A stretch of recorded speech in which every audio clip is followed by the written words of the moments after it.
বুদ্ধিটা ভালোই, মাথা ঝাঁকলো জেমস। ইন্ডিয়ানদের বেলায় খাটবে না, তবে আউটলাররা জানে মহিলা আর বাচ্চাদের খুন করে পার পাবে না। এসব খবর চাপা থাকে না, কাজেই সারা দেশে সব পুরুষ মানুষ ওদের খুঁজে ফিরবে, তেমন ঝুঁকি নিতে আউটলাররা অন্তত 10 বার চিন্তা করবে। ঠিক আছে ফেলাক, এজন্যই ডেকেছিলাম, লম্বা করে দম ফেলে বলল ডিউক ওয়েন। সিভার্সকে একবার কড়া চোখে দেখে নিয়ে ঘুরে দাঁড়িয়ে হাঁটতে শুরু করলো সাপ্লাই ওয়াগনের দিকে। কিছুক্ষণের মধ্যেই কুয়াশার চাদর ছিঁড়ে বেরিয়ে আসবে লাল সূর্য, সোনালি আলো ছড়াবে চারপাশে। স্যাডলে মাথা রেখে চিত হয়ে শুয়ে আছে জেমস। আকাশের তারাগুলো একে একে মিলিয়ে যেতে দেখছে ধূসরতায়। মাথাটাকে 1 সেকেন্ডের জন্য বিশ্রাম দিচ্ছে না ও। ভাবছে ডিউক ওয়েনের কথা। লোকটা চিন্তিত, কিছুটা হয়তো ভীত, কিন্তু কেন? স্বভাবের সঙ্গে মেলে না। 10 মিনিট পর পশ্চিমের আকাশে লালচে ছোপ দেখা গেল। সূর্য উঠছে। রোল আউট, রোল আউট, চিৎকার ছাড়ল টম সিভার্স। কর্মব্যস্ততা শুরু হয়ে গেল চারপাশে। রান্নার আগুন নিভিয়ে ফেলা হলো। ক্ষীণ ধোঁয়া এঁকে বেঁকে উঠে যেতে লাগলো সকালের শীতার্ত আকাশে। ঘোড়া আর মেউলগুলোকে দানা পানি দেওয়া হলো। ব্রায়ানের হাত থেকে কফি মগ নিল জেমস, চুমুক দিল কালো রঙের তেতো কফিতে। ভাবছে দুরাত আগেও সে দাঁড়িয়েছিল ডিউক ওয়েনের সেলুনে, কোনো দায়িত্ব ছিল না ঘাড়ে। উন্মাত্তের মতো গায়ে পড়ে মারামারিতে জড়িয়ে যাওয়ার আগে একবারও মাথায় চিন্তা আসেনি, কিন্তু এখন ওর দায়িত্ব পালনের উপর মহিলা আর ছোট ছোট বাচ্চার জীবন নির্ভর করছে। ওর ভুলে কারো ক্ষতি হলে নিজেকে আর কখনোই ক্ষমা করতে পারবে না।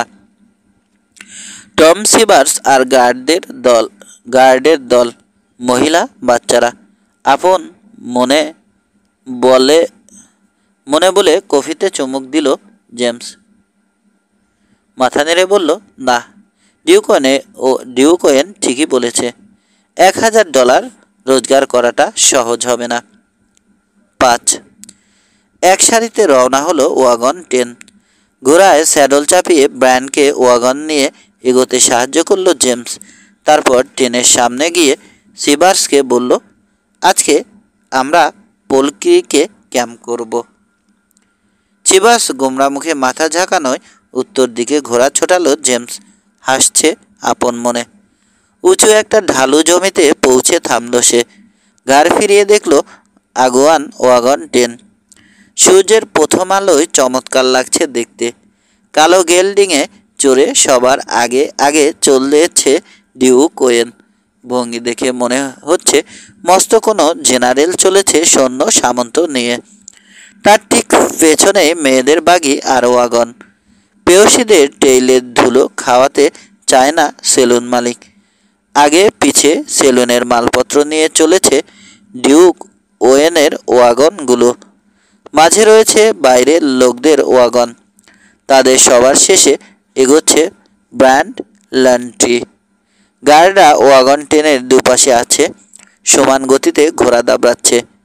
সিভার্স এগিয়ে এসে ডিউক ওয়েনের সঙ্গে কথা বলতে শুরু করলো।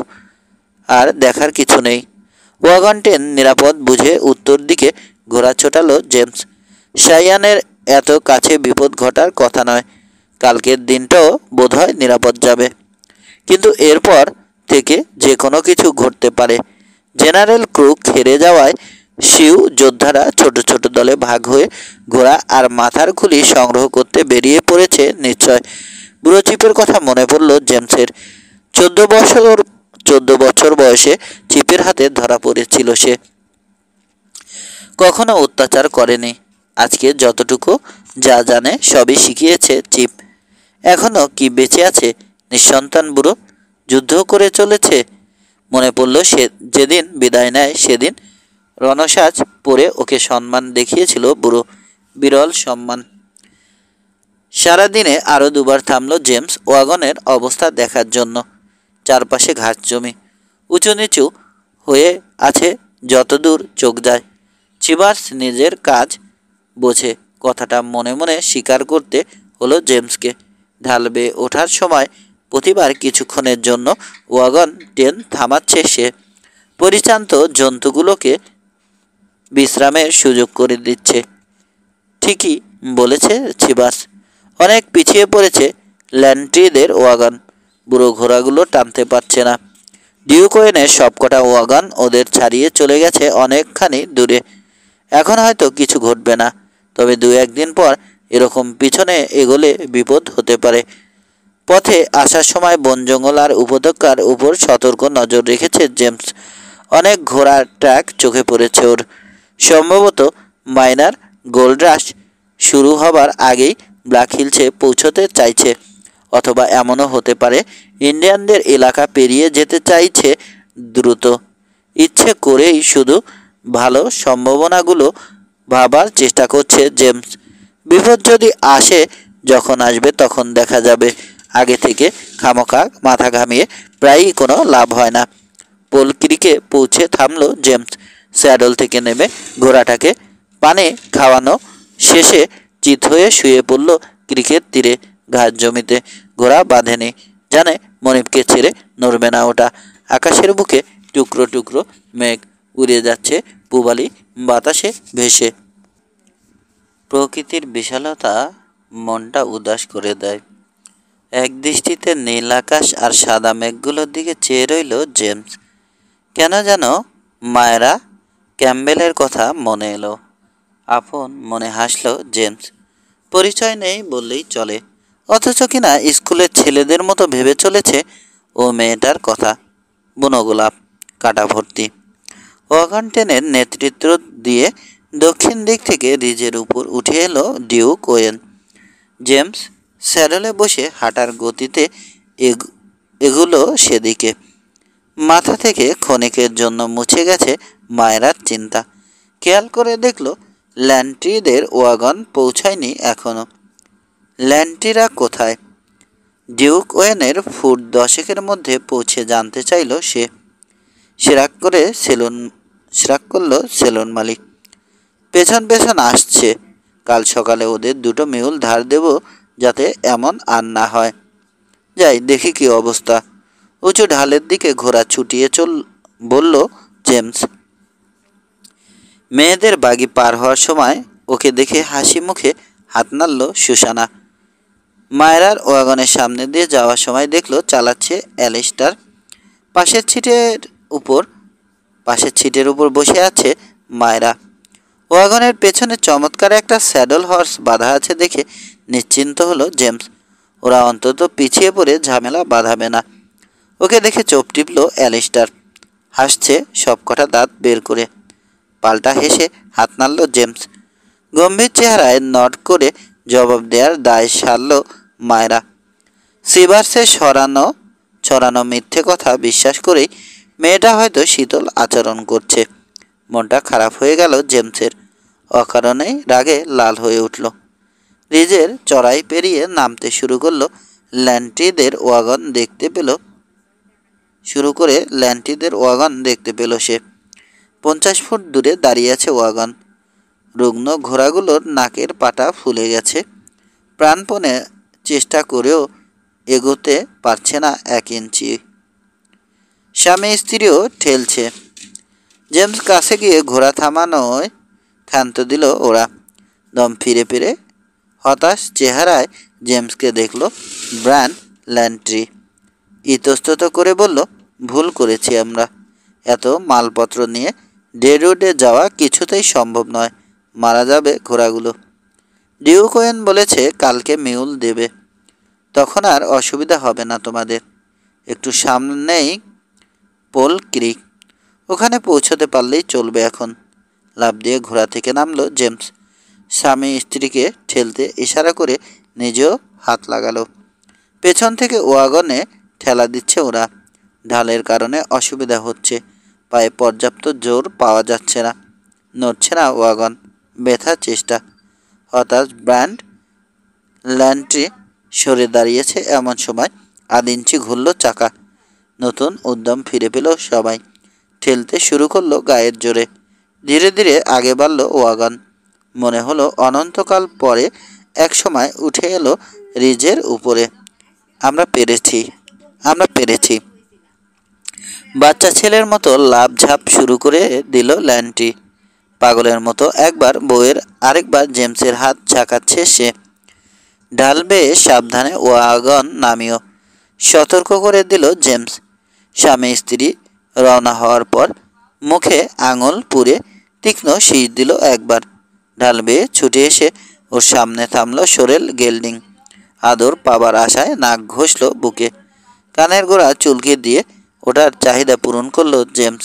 স্যাডলে উঠে এগিয়ে চলল পোল ক্রিকের দিকে। ঘোড়াটাকে দানা পানি দিয়ে দলাই মলাই করে এসে জেমস দেখল ব্রায়ানের সাফার বা রাধা হয়ে গেছে। খেতে বসলো ওরা দুজন। সিবার্স আর তার গার্ডরা ক্রিকের ভাটিতে ক্যাম্প করেছে। তাদের অট্টহাসি থেকেই শোনা যাচ্ছে। জেমস দেখল হুইস্কির একটা বোতল পালা করে ঘুরছে আগুনের ধারে বসে থাকা গার্ডদের হাতে। আমিও একই কথা ভাবছি। জেমসকে সিবার্সের ক্যাম্পের দিকে এক দৃষ্টিতে তাকিয়ে থাকতে দেখে ক্ষুব্ধ গলায় বলল ব্রায়ান। ওরা মদ খেয়ে অসতর্ক হলে জীবিত অবস্থায় আর ব্ল্যাক হিলসে পৌঁছতে হবে না। গম্ভীর চেহারায় মাথা ঝাঁকালো জেমস। এখনও আমরা ইন্ডিয়ানদের এলাকায় ঢুকিনি, কাজেই আজ রাতে বোধহয় বিপদ হবে না। ডিউকের সঙ্গে আলাপ করব ব্যাপারটা নিয়ে, দেখি সে কি বলে। ওকে বোঝা মুশকিল। কখনো মনে হয় কঠোর লোক, কখনো তুলোর মতো নরম। অনেক ব্যাপারেই চোখ বুজে থাকে সে। ওর জায়গায় আমি হলে খোঁজ নিতাম কিছুক্ষণ আগে আসা লোকটার ব্যাপারে। আমি তো নতুন কাউকে দেখিনি। তুমি আসার একটু আগে এসেছে, আমি চিনতে পারিনি। তবে দেখে মনে হলো গার্ডরা তাকে চেনে। বড় সড়ো লোকটা, ওই যে আগুনের সামনে বসে আছে আমাদের দিকে পিঠ দিয়ে। কফিতে চুমুক দিয়ে তাকিয়ে থাকলো জেমস। একটু পরেই সিবার্সকে কি যেন বলতে মুখ ফেরালো লোকটা। নোংরা দেখতে, ছোট ছোট চোখ, গালে খোঁচা খোঁচা দাড়ি। তার চেহারা দেখে ঠক করে কফির মগ নামিয়ে রাখলো জেমস। লাফ দিয়ে উঠে দাঁড়িয়ে নিঃশব্দ দ্রুত পায়ে হাঁটতে শুরু করলো গার্ডদের ক্যাম্প লক্ষ্য করে।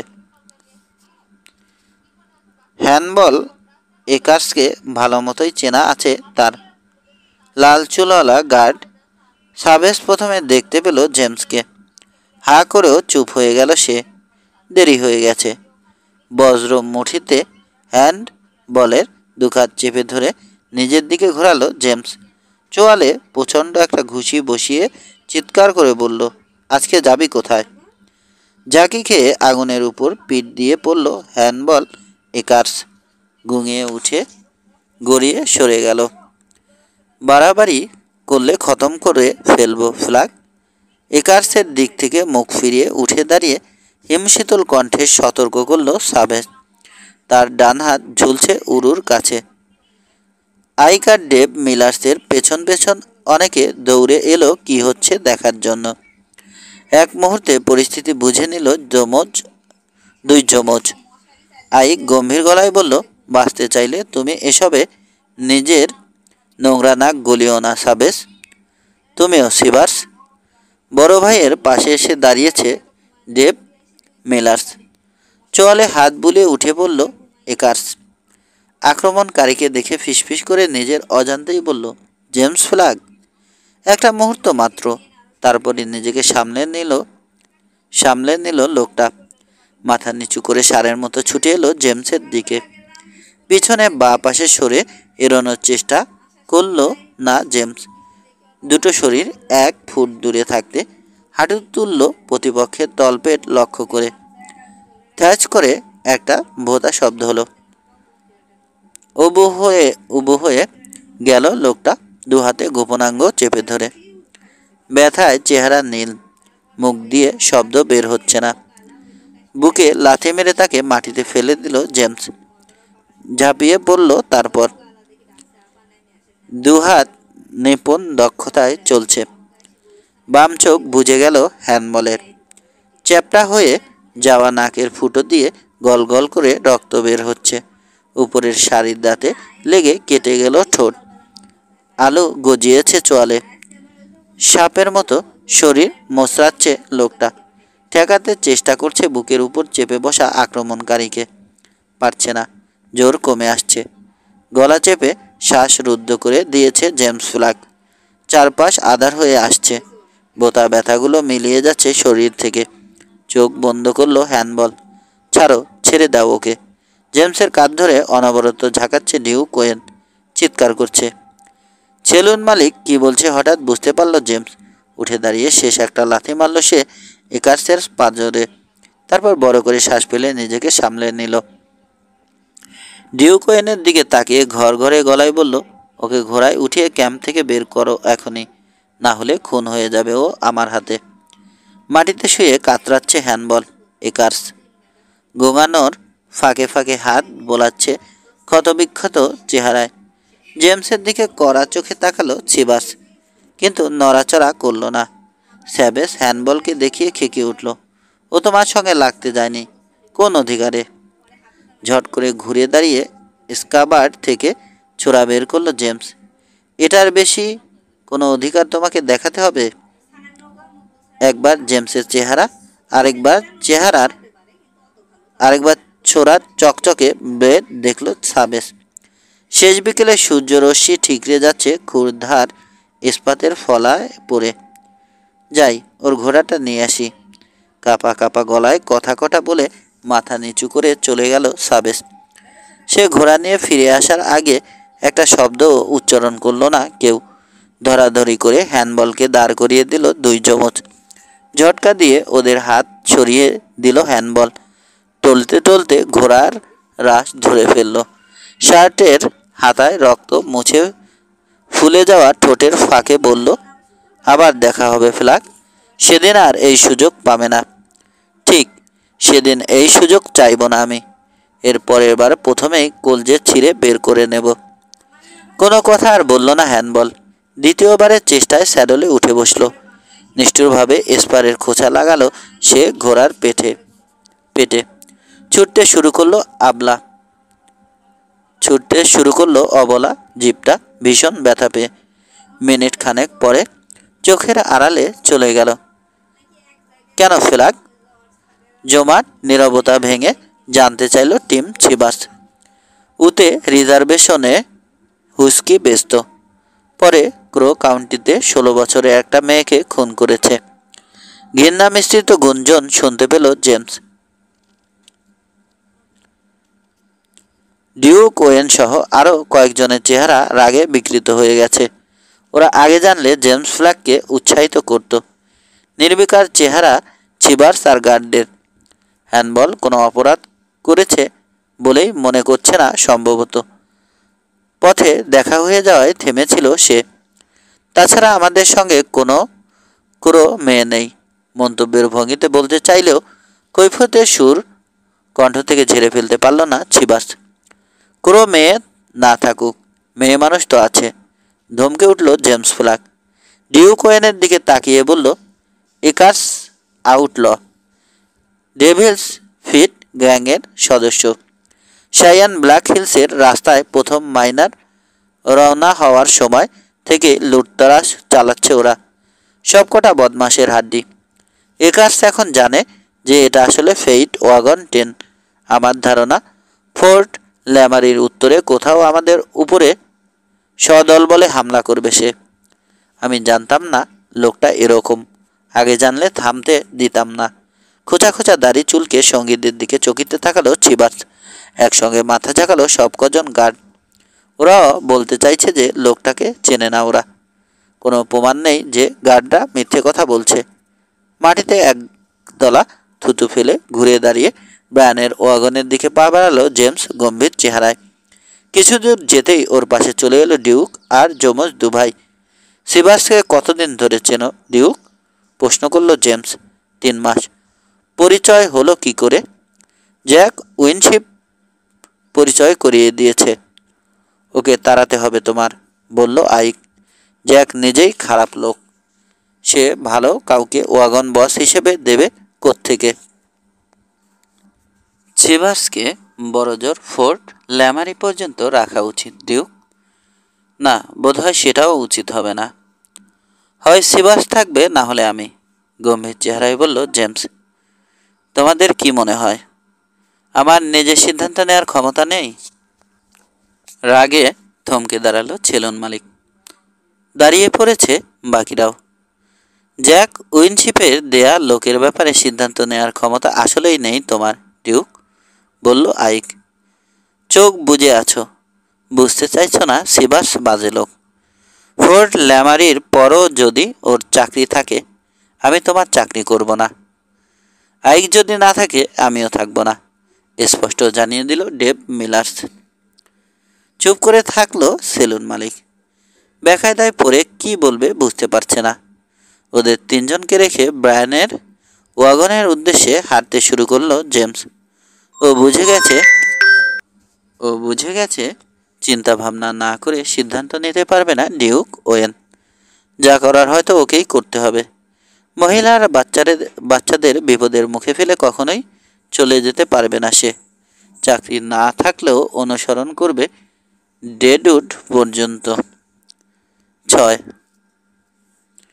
ব্রায়ানের সঙ্গে কিছুক্ষণ গল্প করে ক্রিকের উজানে ল্যান্ট্রিদের ক্যাম্পে গেল জেমস। মাত্র ডুবেছে সূর্য। আকাশে এখনো রঙের ছোপ মিলিয়ে যায়নি। ধীরে ধীরে ধূসর হয়ে আসছে পূবের আকাশ। আধার নামবে একটু পরই। সাফার শেষ। বাসনপত্র তোলা পানিতে ধুচ্ছে মিসেস ল্যান্ট্রি। ঘোড়াগুলোকে রাতের খাবার দিয়ে ফিরে এলো ব্র্যাড। তোমার কাণ্ড দেখে সিবাসা ভয় পেয়ে গিয়েছে, জেমসকে দেখে হাসি মুখে বলল সে। মাটিতে পাতা স্যাডলের উপর বসতে ইশারা করল।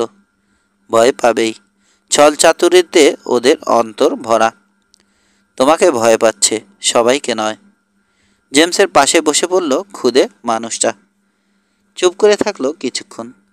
তারপর অনিচ্ছা সত্ত্বেও বলছে এমন ভঙ্গিতে বলল, আমাকে ওরা কখনো ভয় পাবে না, আজীবন ছোট করেই দেখবে। তা কেন?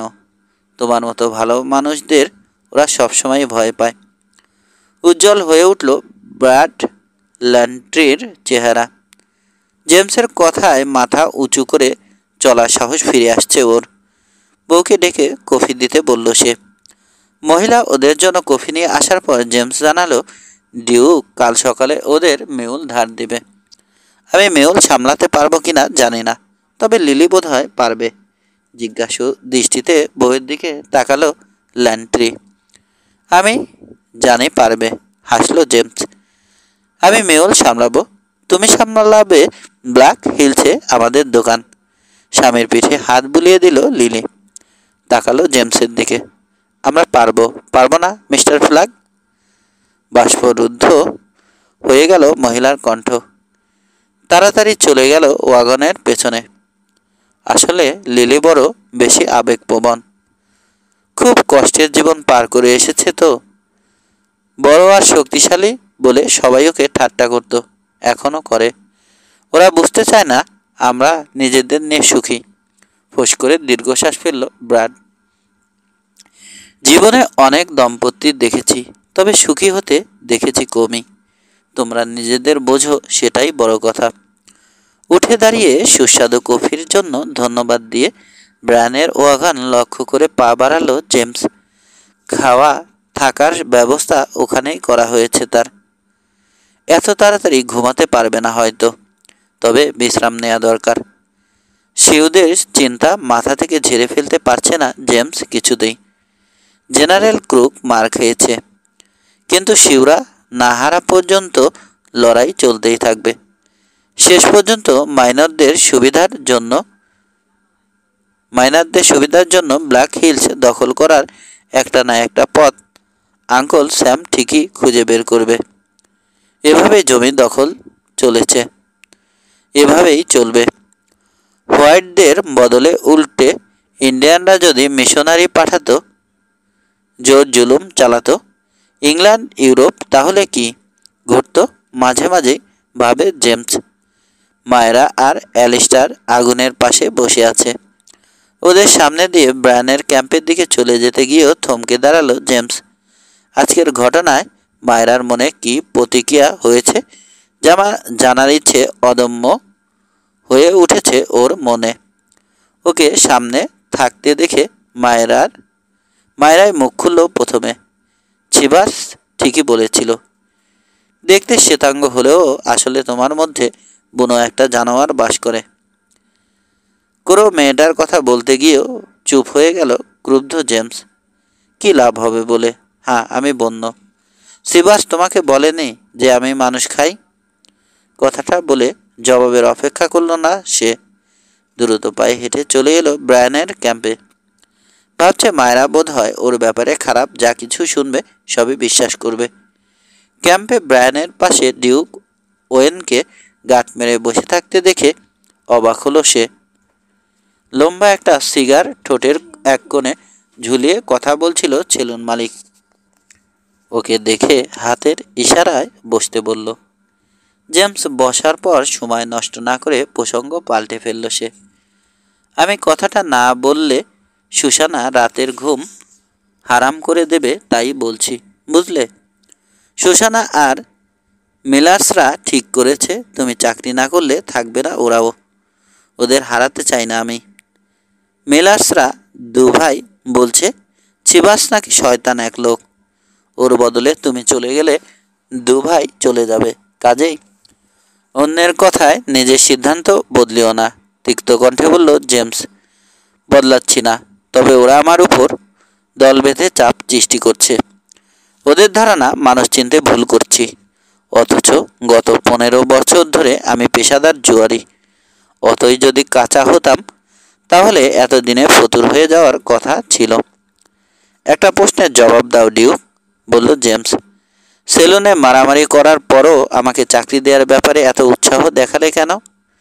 তুমি ইন্ডিয়ানদেরও চেনো, লড়তেও জানো, সেজন্য।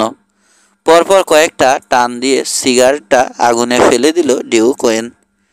চুপ করে কিছুক্ষণ মনে মনে কথা গুছিয়ে নিল। তারপর কয়েক দফায় ধোঁয়া ছেড়ে বলল, এই ট্রিপের সাফল্যের আশায় সাইয়ানের সেলুনটা আমি মর্টগেজ করেছি। সমস্ত আয়োজন করেছি। তাড়াতাড়ি ডেডউডে পৌঁছাতে চাই, অন্তত ব্রুস শিল্ডার্সের আগে। সেন্ট লুইসে একেবারে মুখোমুখি ছিল ওর সেলুন আর আমারটা। ব্রুস শিল্ডার্স, ওর আগেই ডেডউডে পৌঁছে যেতে হবে আমাকে। ওখানে প্রথম সারির কোনো সেলুন নেই। আমাদের মধ্যে যে আগে পৌঁছাবে সেই শুধু থাকতে পারবে ডেডউডে। বড় করে দম নিল সেলুন মালিক। জ্যাক উইনশিপকে আমি সিডনি পাঠিয়েছি শালাকে চোখে চোখে রাখার জন্য। এখনও খবর পাইনি ওর কাছ থেকে। ফোর্ট ল্যামারিতে হয়তো কেবল করবে। চিন্তা লাগছে। ব্রুস শিল্ডার্সই একার্স আর তার গ্যাংকে আমাদের পেছনে লাগায়নি তো? গার্ডদের দু একজনও যদি একার্সের দোস্ত হয়ে থাকে, বিরাট বিপদে পড়ে যাব আমরা। পড়ে যাবে না, বিপদে পড়ে গেছো। গম্ভীর চেহারায় মাথা নাড়ল জেমস। ডেডউডে যেতে হলে লড়ে পথ করে নিতে হবে। বিশ্বাস না হলে বাজি ধরতে পারো। খুশির খবর দিচ্ছ তাই ধন্যবাদ। না, বাজি ধরব না। তোমাকে বিশ্বাস করা যায়। উঠে দাঁড়িয়ে আরেকটা সিগার ধরালো ডিউক ওয়েন। চলে যাবার আগে হঠাৎ মনে পড়ায় বলল, সুসানার কাছে তোমার বেতন দিয়ে রেখেছি জেমস। আমার কিছু হয়ে গেলে ওর কাছে চেয়ে নিও। ঠিক আছে। সেলুন মালিক আধারে মিলিয়ে যাওয়ার পর নিভু নিভু আগুনের ওপাশে বসা ব্রায়ানের দিকে তাকালো জেমস ফ্ল্যাক। কি মনে হয় কালকে কিছু ঘটবে? জানি না, তবে ডেডউডে পৌঁছানোর আগে যখন তখন বিপদ আসতে পারে, জবাব দিল ব্রায়ান অনিশ্চিত ভঙ্গিতে। ডিউক ওয়েন, একটা কথা তোমাকে বলতে ভুলে গেছে। আমরা নাকি সাইয়ান থেকে রওনা দিতে 1 সপ্তাহ দেরি করে ফেলেছি। কেন? জেমসের প্রশ্নের জবাবে কাঁধ ঝাঁকালো স্কুল টিচার। জানা নেই তার। হঠাৎ ভেঙে গেল ঘুম। জেমসের মনে হলো শীত দ্বারা বেয়ে ঠান্ডা একটা স্রোত উঠে আসছে ঘাড়ের কাছে। নিমেষে সতর্ক হয়ে উঠল। কেউ একজন আছে ধারে কাছে। নিঃশব্দে স্কাবার্ড থেকে ছোড়াটা ডান হাতে চলে এলো। আস্তে করে ঘাড় ফেরালো সে। একটা ছায়া ঝুঁকে আছে ওর উপর। গড়িয়ে সরে গিয়ে এক লাফে উঠে দাঁড়ালো জেমস। থ্রো করার জন্য ছোড়া উঁচিয়েও থেমে গেল। জেমস, আমি সুসানা। চমকে উঠেছে ছায়ামূর্তি। ফিসফিস করে বলেছে। লম্বা করে দম নিয়ে স্কাবোর্ডে ছোরা ঢুকিয়ে রাখলো জেমস। বসে পড়ল ব্ল্যাঙ্কেটের উপর। কি চায় মহিলা? এখানে এসেছো কেন? লোকে দেখলে উল্টো পাল্টা ভেবে বসবে সেই ভয়ও পাচ্ছে না। নিশ্চয় জরুরি কিছু। ভাবনাগুলো মুহূর্তের মধ্যে খেলে গেল জেমসের মাথায়।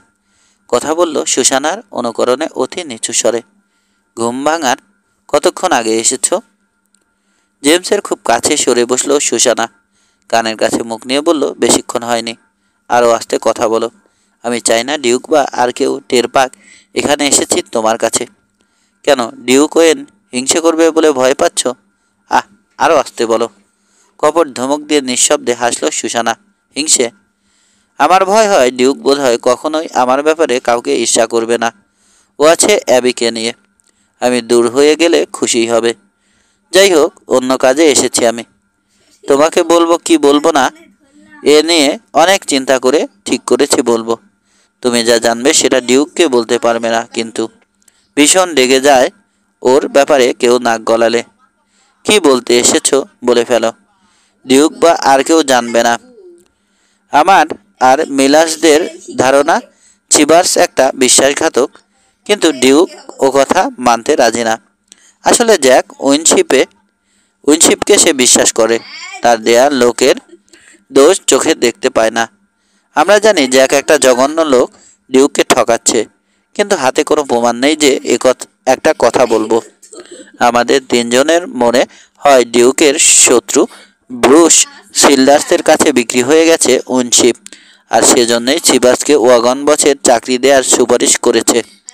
ডিউকের মুখে সিল্ডার্সের নাম নিশ্চয় শুনেছ না? সম্মতির ভঙ্গিতে মাথা ঝাঁকালো জেমস ফ্লাক। আইকের মুখেও এই নাম শুনেছে সে। ওরা দুজন দুজনকে ঘৃণা করে। একজন না মরলে শত্রুতা শেষ হবে না। মুহূর্তের জন্য বুঝে এলো সুসানার গলা। চাপা কাশি দিয়ে ফুঁপিয়ে ওঠা থামালো। তারপর বলল, জ্যাক উইনশিপ ছাড়া আর একজনকে ডিউক প্রাণ দিয়ে বিশ্বাস করে, অ্যাবি। কিন্তু আমি জানি ডিউকের বিশ্বাসকে 50 সেন্ট দাম দেওয়ার মতো সততা নেই আবির।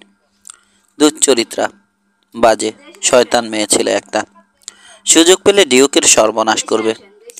আমার তো মনে হয় করেইছে সর্বনাশ। ওর মতো লম্পট।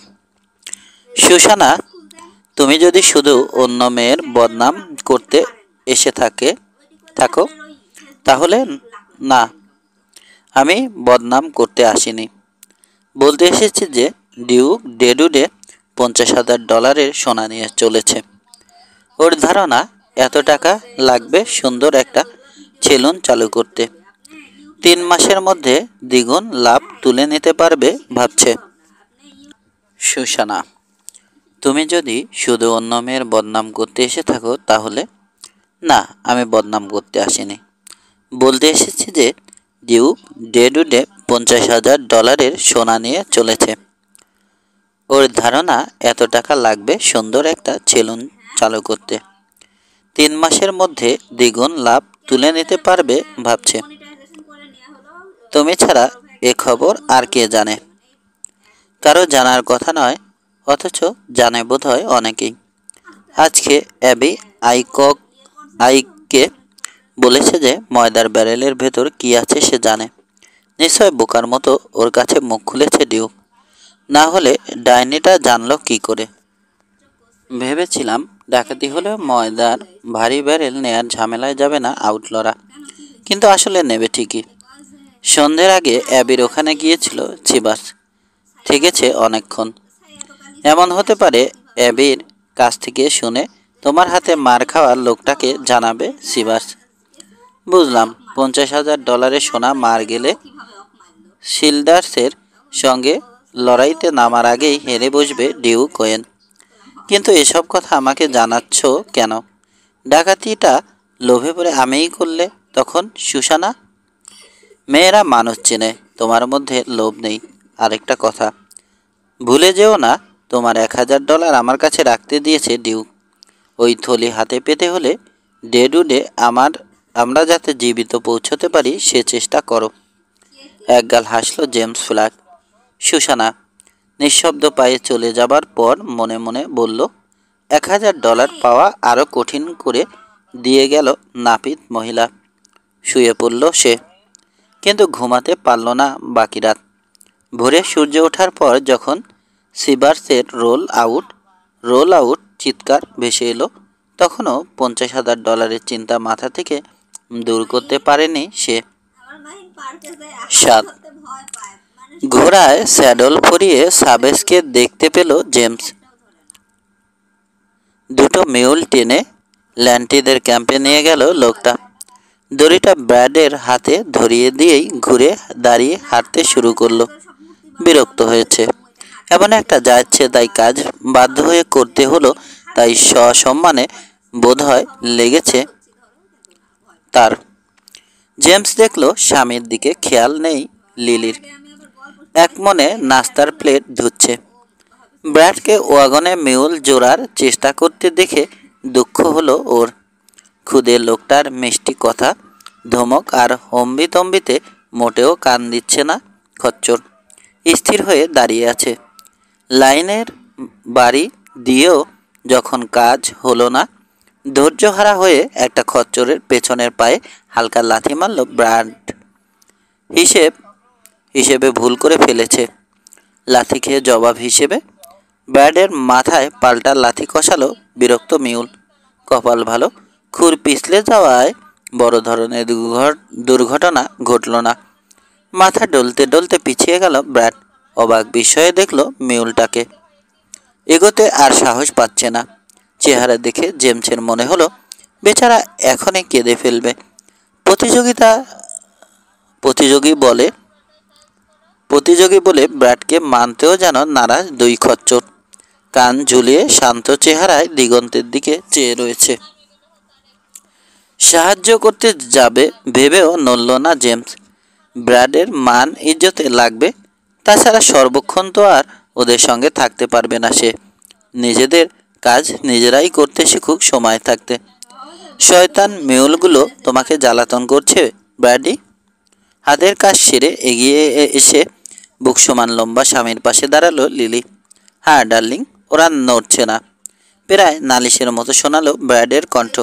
দাও, আমাকে দাও। স্বামীর হাত থেকে লাইন ছিনিয়ে নিল লিলি।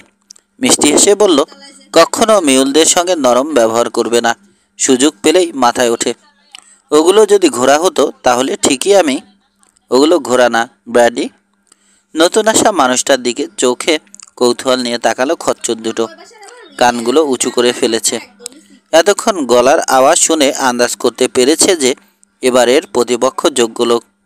শুরু হলো উঁচু গলায় মিসেস ল্যান্ট্রির গালিবর্ষণ। চলল একটানা 2 মিনিট। যে কোনো পেশাদার মিউল স্কিনার শুনলে ভাবত এতদিন তারা কিছুই শেখেনি। মিসেসের বক্তব্য শেষ হলো এই কথাগুলো দিয়ে, কথা না শুনে যাবি কই? আজ তোদের একদিন কি আমার একদিন। শুয়োরের কানওয়ালা ঘোড়ার গভীর মনোযোগে বিশালদেহী মহিলাকে দেখছে খচ্চর দুটো। মতিগতি বোঝার চেষ্টা করছে। কয়েক পা বেড়ে ডান হাতে একটার পেছনে টেনে চর কষালো লিলি। জোর আছে গায়ে। চমকে 2 ফুট লাফিয়ে উঠল মিউলটা। আরও 1 মিনিট গালি ঝেড়ে হুঙ্কার ছাড়ল লিলি, কথা না শুনলে আরও মারব। তোরা যদি লাথি মারিস আমিও মারব। শেষ দেখে তবে ছাড়ব। এতক্ষণ তর্জন গর্জন শুনে প্রতিপক্ষের ক্ষমতার উপরে বিশ্বাস এসে গেছে মিউল দুটোর। কোনো বাধা দেওয়ার চেষ্টা করলো না। কয়েক সেকেন্ডের মধ্যেই ওয়াগনে ওগুলোকে জুতে দিল লিলি। ঘুরে দাঁড়িয়ে হাসতে হাসতে স্বামীকে বলল, আর ঝামেলা করবে না ডার্লিং, সিটে উঠে বসো। আমি ঘোড়াগুলোকে ওয়াগনের পেছনে বেঁধে আসছি। ওয়াগন ট্রেন রওনা হয়ে যাওয়ার পর সামনে ডিউক ওয়েনের পাশে চলে এলো জেমস। সিবার্সও রয়েছে। ওকে না দেখার ভান করছে লোকটা। কিছু একটা বলছিল। জেমস এসে পড়ায় চুপ হয়ে গেছে সে। খানিক পরে অস্বস্তিকর নীরবতা ভাঙল ডিউক ওয়েন। জেমসের দিকে তাকিয়ে বলল, সিবার্সের কথা মতো লিটল বিয়ারে আজকে ক্যাম্প করব আমরা। ড্রাই ক্যাম্প করার চেয়ে ভালো। কালকে চ্যাগ ওয়াটারে পৌঁছতে হলে হর্স ক্রিকের বদলে লিটল বিয়ারে থেকে যাওয়াই ভালো হবে। মাথা চাকালো জেমস। ভুল বলেনি সিবার্স। কাছে ক্যাম্প করলে বিশ্রামও পাবে জন্তুগুলো। একবার কেশে নিয়ে গলা পরিষ্কার করে ডিউকের দিকে তাকালো সে। এখনই ইন্ডিয়ান আক্রমণের সম্ভাবনা বোধ হয় নেই, তবুও কিছু ব্যাপারে লক্ষ্য রাখা দরকার। খেয়াল রেখো কেউ যাতে ওয়াগন ট্রেন ছেড়ে না যায় বা মটটত না খায়। দেখব, চিন্তা করো না। চকিতে সিবার্সকে একবার দেখে নিয়ে জবাব দিল সেলুন মালিক। উত্তর দিকে ঘোড়া ছোটালো জেমস। চাদরের মতো জমি ঢেকে রেখেছে ঘাস। নীল আকাশ সবুজের সঙ্গে দিগন্তে গিয়ে মিশেছে। গায়ে গা লাগিয়ে দাঁড়িয়ে আছে ঢালু টিলা, একটার সঙ্গে আরেকটা। কে যেন বলছিল টিলাগুলো দেখলে মনে হয় পাশাপাশি বালিশ সাজানো আছে। জেমস বুঝল মিথ্যে বর্ণনা দেয়নি সে লোক।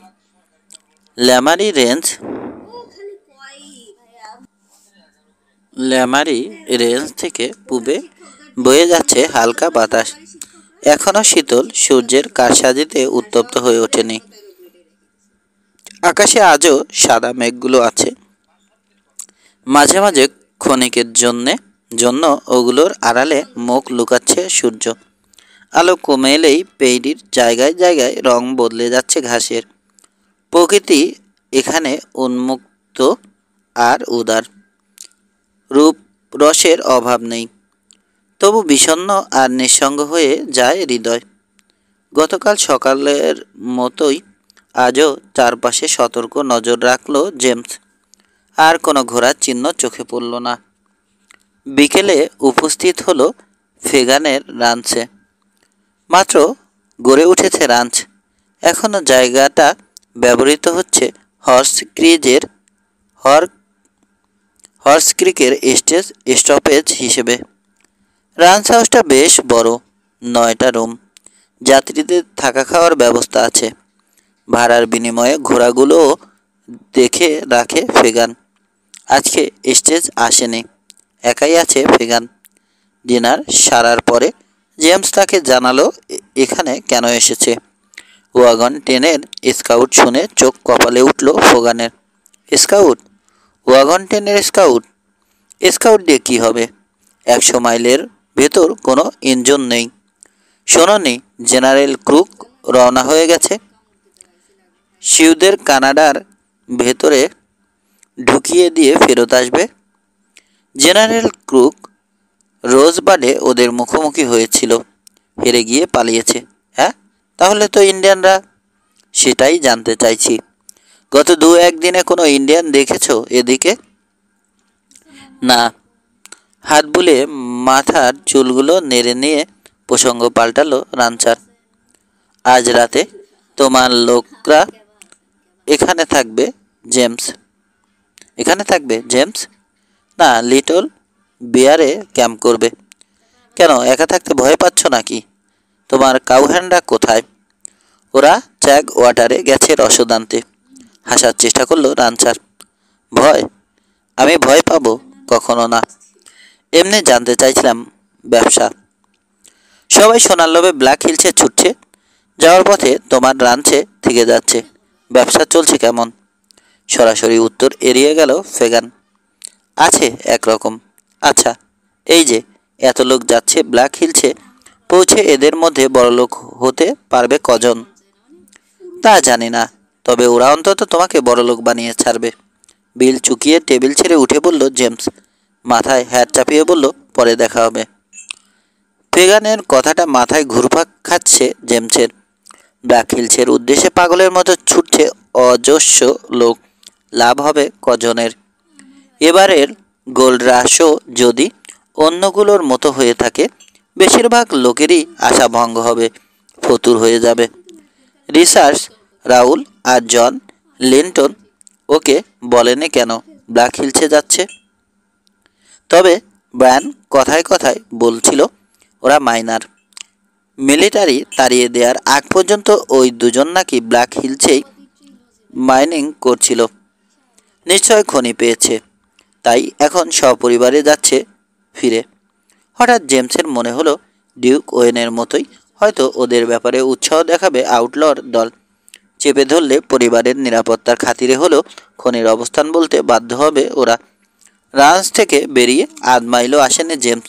ডান দিকের রিজের মাথায় এক অশ্বরোহীকে দেখতে পেল।